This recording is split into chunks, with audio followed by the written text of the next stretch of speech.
Je vais vous lire un psaume de l'archange Uriel qui s'intitule « Sors de la terre et élance-toi vers le grand mystère de ton être.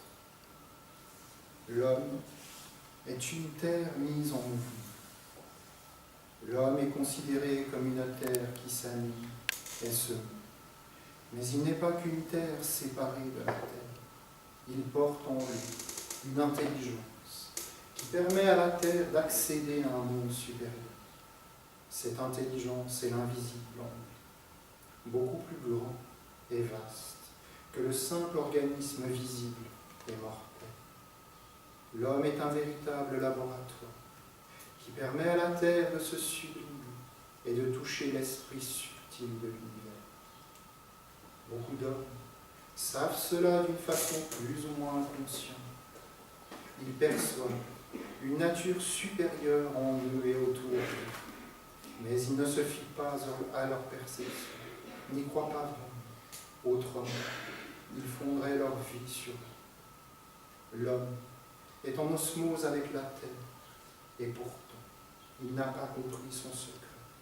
La terre cherche à rejoindre l'esprit subtil de l'univers, alors que l'homme se sert d'elle pour se cacher de ce qui est plus grand et autour d'eux. Il cherche à vivre sous la terre et passe son temps à creuser des galeries dans l'espoir de trouver des espaces dans lesquels il pourrait mieux respirer et vivre.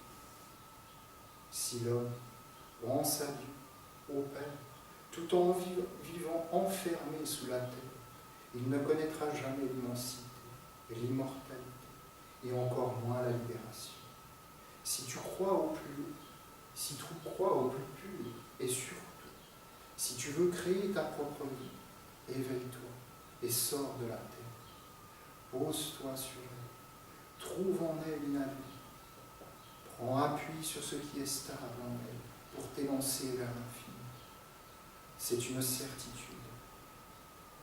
Tu es la terre et tu vis avec elle. Mais tu dois une fois pour toutes te décider à quitter ce monde d'inconscience pour apprendre à marcher consciemment sur elle. La terre est une mère aimante qui prend soin de toi et te porte. Mais toi, tu la considères comme ton aimant. Tu restes en elle et refuses de sortir de ta tanière, comme une fleur qui voudrait rester une graine éternellement, et nierait sa capacité à s'enraciner et à germer. Fais tes racines et élance-toi vers le grand mystère de ton être et de l'air. Sors de la terre et tu connaîtras ce que pour l'instant tu ne peux pas encore concevoir avec des sens d'homme terre, de grêle qui n'a pas encore germé. Vous voyez, cette parole du Père Uriel, elle parle en fait comme de Cendrillon, qui a été élevée comme une enfant de la lumière, comme une âme. Elle était toute petite. On lui a transmis des valeurs, des forces. Elle a vécu avec les forces de la mère, de sa maman physique, qui lui a transmis des valeurs de sagesse. Elle a vécu avec les forces de son père, la justice, ce qui voulait la conduire à être. Parce que quand elle était toute petite, si vous voulez, c'est ce que ce conte nous enseigne. Elle était dans un espace protégé, comme dans une maison de Dieu, comme dans un cocon. Et à un moment, on lui a dit, ou la vie a fait, qu'il a fallu qu'elle se révèle, qu'elle sorte de ce qu'elle était. C'est pour ça que dans ce conte, on la voit à la fois dans la cave et dans le grenier.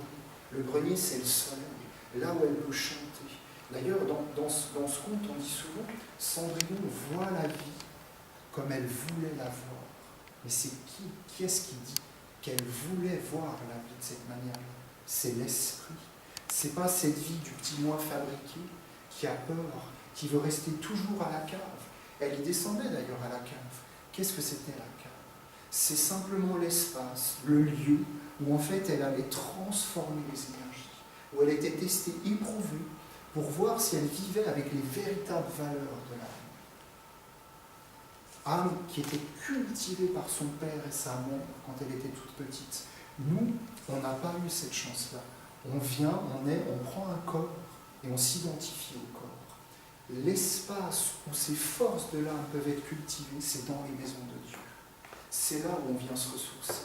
C'est là où les semences sont mises. C'est une structure, c'est une tradition.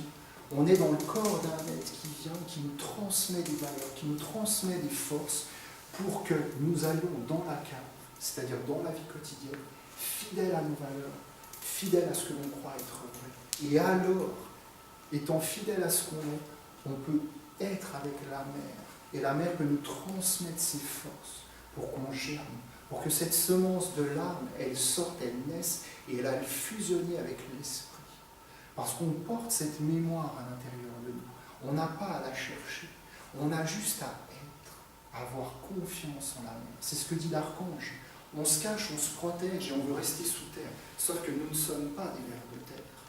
Le ver de terre, c'est sa mission d'aérer, d'oxygéner la terre. Nous, on a un feu. Ce feu que vous voyez dans la bougie, il est à l'intérieur de nous. Il y a un feu dans la graine. Autrement, la graine ne pourrait pas germer. Elle est la mémoire du Père qui vit à l'intérieur d'elle. Alors, si vous voulez, laissons germer, gardons ces images, ces forces à l'intérieur de nous pour accepter d'être avec la mère et de laisser l'intelligence du Père vivre à travers nous et nous conduire vers notre être véritable, vers le grand mystère de la vie, pour être une âme sur la terre, vivant dans un corps.